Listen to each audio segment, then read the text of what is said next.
Prezada amiga, prezado amigo, bem-vindo ao seu programa Apontamentos da Semana. Para nós é um prazer estar na sua companhia, porque você é a razão desta rúbrica que semanalmente nós temos, portanto, para si. Por isso, bem-vindo, bem-vinda, e esta semana temos um novo tema que vamos tratar exatamente com o pastor Ilídio. Esse tema é exatamente, uma vez tratando-se da missão, uma vez tratando-se da pregação do Evangelho, será que na realidade todo o mundo tem que ouvir ou é só especificamente para um determinado grupo, para determinadas pessoas? Como é que isto funciona em termos, digamos, bíblicos? Para isso, como disse, temos a presença do pastor Ilídio, a quem eu quero desde já saudar. Pastor Ilídio, olá, tudo bem? Espero que esteja bem disposto. Aqui estamos juntos para mais esta temática, portanto, a última, portanto, deste trimestre, não é verdade? A última deste trimestre, e por isso, e relacionada com esta temática que temos vindo exatamente a estudar ao longo destes, portanto, 3 meses. Por isso, será que toda a gente tem que ouvir a missão? Será que isto é realmente para alguns? Por que razão apenas a salvação no nome de Jesus Cristo?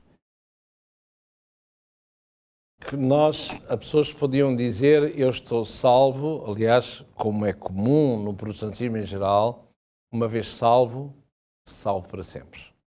Não é isso que a palavra de Deus diz, não é isso que, fazendo parte da palavra de Deus, o apóstolo Paulo, onde ele diz, não veio pregar aos outros e eu ficar excluído do assunto. Porque a vida cristã é um contínuo caminhar com Jesus, como dizíamos nos programas anteriores. A salvação está, como Paulo diz, combati o bom combate, guardei a carreira e guardei a fé até ao fim. E o mérito, o galardão que Deus dará aos seus filhos e filhas tem a ver com o fim, todo aquele prevalecer até ao fim, é esse que será salvo. Por isso, que Jesus vai disse, não é? Em meu nome tereis perseguições, tereis aflições, mas tendo bom ânimo, porque o inimigo está à partida vencido. Certo. E é isso que nos anima. Ora, na palavra de Deus nós vemos aqui, por que razão a salvação só poderá ser feita em nome de Jesus. Há aqui uma pequenina, se me permite, um pequeno preâmbulo, uma pequena porta aberta que nós vemos aqui. Algumas igrejas a igreja normalmente toma o nome de um outro versículo da palavra de Deus, a igreja de Jesus, a igreja dos últimos dias, a igreja com um nome qualquer, para não estar a citar nomes, que encontramos na palavra de Deus e pomos a igreja e usando algum tema da palavra de Deus. E aqui, se eu ler aqui no profeta Isaías, no capítulo 43 em particular, é dito aqui, num versículo também de forma especial, diz aqui Isaías no capítulo 43, no verso 10, diz assim, vós sois as minhas testemunhas, diz o Senhor Jeová, o Senhor Yahvé. E depois diz aqui que antes de mim nenhum Deus formou, nem depois de mim nenhum Deus haverá. Portanto, nem antes, nem depois, é sempre o mesmo. E depois diz aqui que no verso 11, eu sou o Senhor, eu sou Yahvé, e fora de mim não há Salvador. Ora, se estivermos no Antigo Testamento, como judeus que somos, faz de conta, isto refere-se ao tal Deus Pai, e fora de mim, nem antes de mim houve um Deus, nem depois de mim houve um Deus, não é? E fora de mim não há Salvador. Ora, o que vemos que há aqui qualquer coisa que não está bem se nós colarmos o Novo Testamento. Porque aqui o apóstolo Pedro, ao falar com os gentios que se encontravam ali, gentios por facto de não serem judeus, não é? Pronto. O que é que vemos aqui? Diz ele aqui no capítulo 4 de Atos, no verso 12, ele diz assim, em nenhum outro nome há salvação, porque também debaixo do céu nenhum outro nome há dado entre os homens pelo qual devamos ser salvos. E depois, se lermos quando Jesus se faz carne, não gosto de dizer nasceu, quando Jesus faz carne, lembro, por exemplo, em Lucas, no capítulo 2, no verso 11, é dito lá aos pastores que estavam no campo com os rebanhos, não é?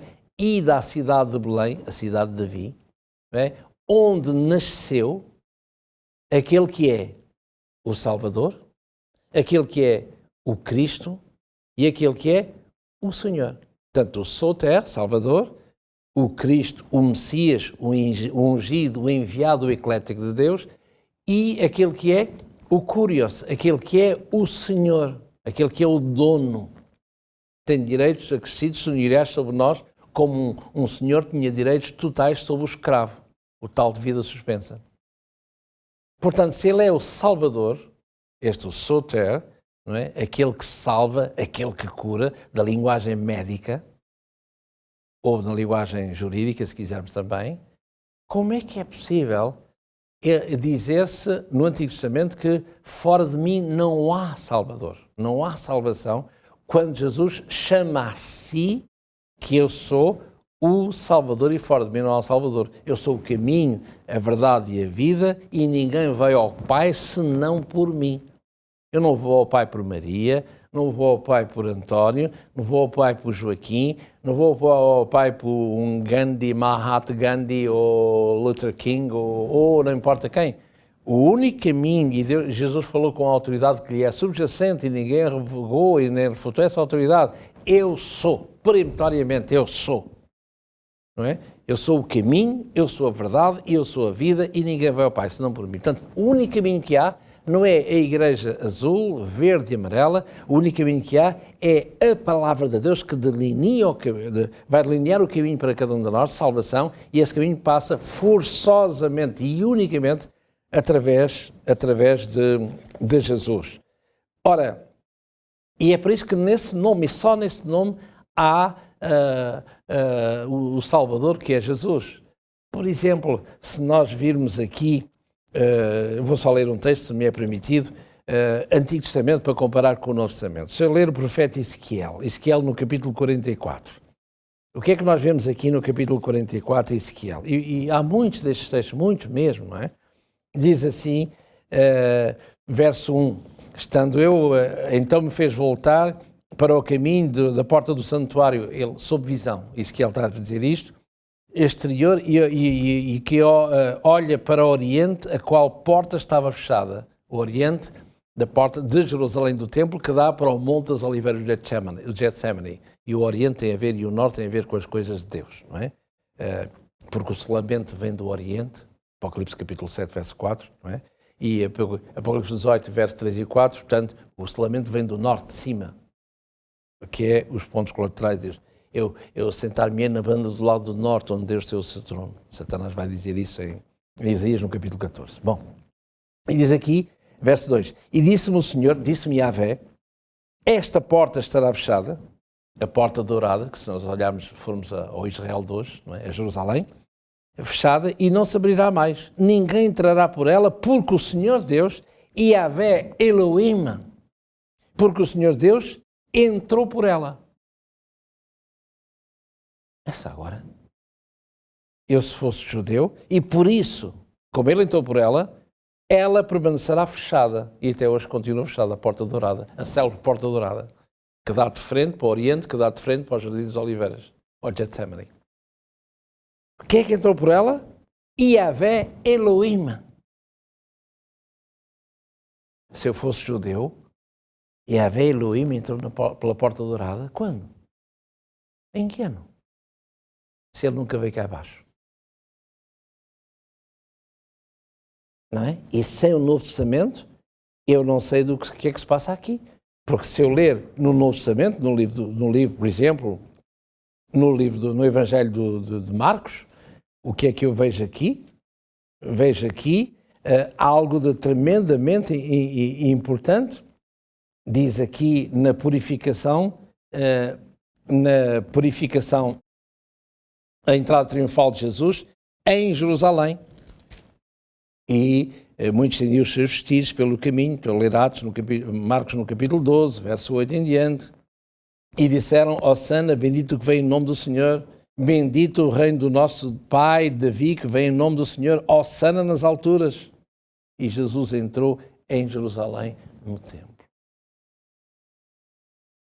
Portanto, mas diz aqui, em Ezequiel 44, como judeu o Novo Testamento não me interessa, faz conta que eu fosse judeu, Ezequiel 44 diz, a porta dourada ficará fechada para todo sempre, porque nele, até porque o Israel ainda hoje crê, e os árabes, que o Messias, quando se manifestar, entrará por ali.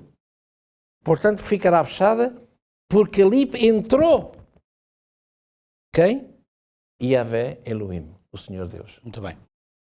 Ora, vemos aqui que a salvação, e fechando este pequeno parênteses, para vermos o quê? Que a salvação é Cristo Jesus, que se identifica com o Yahvé do Antigo Testamento. Mas passando por cima disso, vemos que não há salvação possível sem Cristo Jesus. Muito bem. Pastor Elidio, nós temos que avançar porque isto é muito importante, é muito bom, mas o tempo não perdoa e nós já vamos... ainda temos aqui 4 questões e veja que, enfim... bom, então, quanto é que uma pessoa, relacionado com a questão da salvação, quanto é que uma pessoa tem de saber para ser salva? Quanto? Como vimos há pouquinho com o eunuco, o etíope. Sim. Basta crer. Muito bem. Crer. Crer, todo aquele que crer e for batizado. O que é o batismo? É a manifestação pública da nossa fé. Assim como o casamento. Nós vamos casar porquê? Porque tem que ser na presença temos manifestar dois nobentes manifestam o seu amor perante testemunhas, então estão casados. O batismo é a mesma coisa. Simbolicamente é a mesma coisa. É claro que este crer tem a implicabilidade de se comprometer com... Aceitar Jesus. Aceitar Jesus como seu salvador pessoal. Exatamente. Muito bem. O que é, ainda, portanto, outra questão, o que é o universalismo e o pluralismo? Portanto, o universalismo é aquela ideia que às vezes nós ouvimos, basta crer, basta ter uma fé isto e é importante. Todos nós estamos salvos. Pluralismo, não é? Portanto, todas as igrejas, plural, todas têm a verdade está em todas, Deus é um Deus de amor, Deus salvará toda a gente, todas as religiões são válidas porque todas conduzem a Cristo. Vários caminhos, sim, já vimos isso, vários caminhos, mas todas conduzem a Cristo. Sim. Só que a palavra de Deus não concorda com isso. Ora bem. Porque a palavra de Deus diz, há um texto que diz, por exemplo, Evangelho de João, capítulo 14, verso 6. Jesus diz enfaticamente, peremptoriamente, eu sou o caminho. E não há outro caminho. Portanto, se há 40 religiões, 40 teologias, alguma delas está mal. Porque diz o apóstolo Paulo, na carta aos Efésios, no capítulo 4, e a partir do verso 4 em diante, diz que há um só Deus, há um só Espírito, há um só Senhor, há uma só fé, há um só batismo, e parafraseando as palavras de Jesus no Evangelho, diz que há um só pastor e haverá um só rebanho. Logo, não pode haver 49 igrejas, 49 teologias e 49 caminhos que desembocam. É por isso que o caminho que leva à salvação é um caminho estreito e é por isso que Jesus disse, nem todo aquele que diz Senhor, Senhor entrará, mas aquele que fará. A porta estreita conduz à vida e poucos a encontram. Exatamente. A porta larga conduz à não vida e é enorme a afluência ali. Muito bem. Por alguma razão é. Exatamente. Muito bem, extraordinariamente bem explicados. Nós temos que avançar e vem outra questão aqui muito importante, que é de que modo a cruz nos mostra o amor de Deus por nós e o seu desejo de nos salvar. Um teólogo alemão, creio que alemão, austríaco, alemão, Dietrich Bonhoeffer, é onde ele diz que a graça é de graça, mas não a qualquer preço. Mas não gratuita. Não barata. A graça é de graça, mas ela não é barata. Ou seja, a graça é de graça, a oferta a cada um de nós, mas teve um preço. Mas teve um preço. Que é a morte de Jesus. Exatamente. Teve um preço. Sim. Ora, e é preciso que a morte de Jesus não tenha sido em vão por cada um de nós. Ou seja, fazer com que não sejamos nós a reinar, independentemente do nosso status quo, seja o que for, que sejamos totalmente esvaziados do nosso eu, façamos tábua rasa em nós, para que Deus viva, o Espírito de Deus viva em plenitude em cada nós. Porque Deus não pode encher um copo que está cheio. 2 corpos não ocupam em simultâneo o mesmo espaço. Quer dizer que só mesmo um grande desejo de nos salvar é que poderia ter levado, digamos, alguém a tomar uma decisão de dar a sua vida. Exatamente. Isto Jesus morreu por cada um de nós. E como tal, isso mostra quem sou eu, totalmente descartável, para que Jesus ouse morrer por mim. Quem sou eu? E é uma pena que, na realidade, a raça humana não compreenda efetivamente este feito, não é? Numa dimensão espiritual. Porque sabe, porque nós queremos, todos nós queremos ter uma religião. É bonito ter uma religião. Mas ninguém quer ser cristão.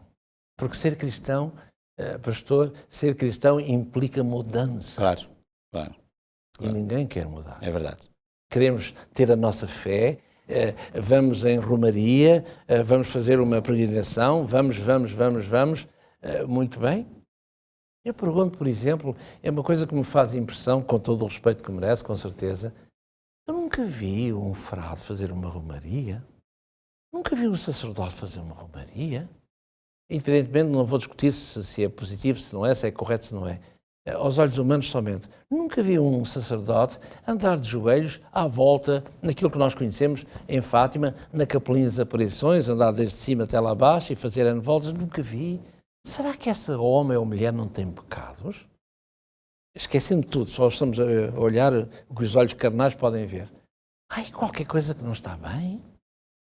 Portanto, todos nós, diz o apóstolo Paulo, na sua carta aos Romanos, no capítulo 3, no verso 23, todos somos pecadores. Todos, não há um justo nenhum sequer. E por isso, por consequência, todos estamos destituídos da glória de Deus.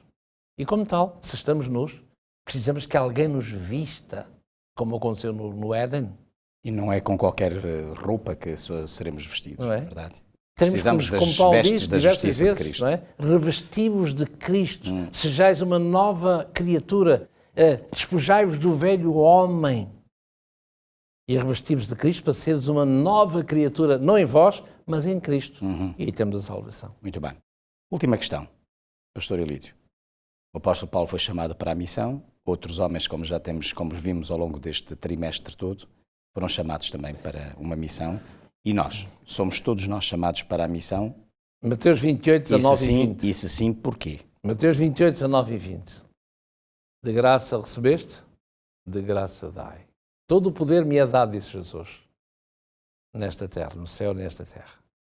Portanto, ide, ensinai todas as nações e gentes, batizando-as. Repara que não é nos nomes é no nome do Pai, do Filho e do Espírito. Podia parecer uma pluralidade, mas não. Há uma única divindade em três pessoas diferentes. Não é três deuses, não são três deuses. Uma divindade em três pessoas diferentes. E agora, ide, ensinai todas as coisas até aos confins do mundo. E sabei uma coisa, eu estarei convosco até à consumação dos séculos. Vocês podem me abandonar, mas eu estarei sempre convosco. E essa é a grande certeza que o cristão tem.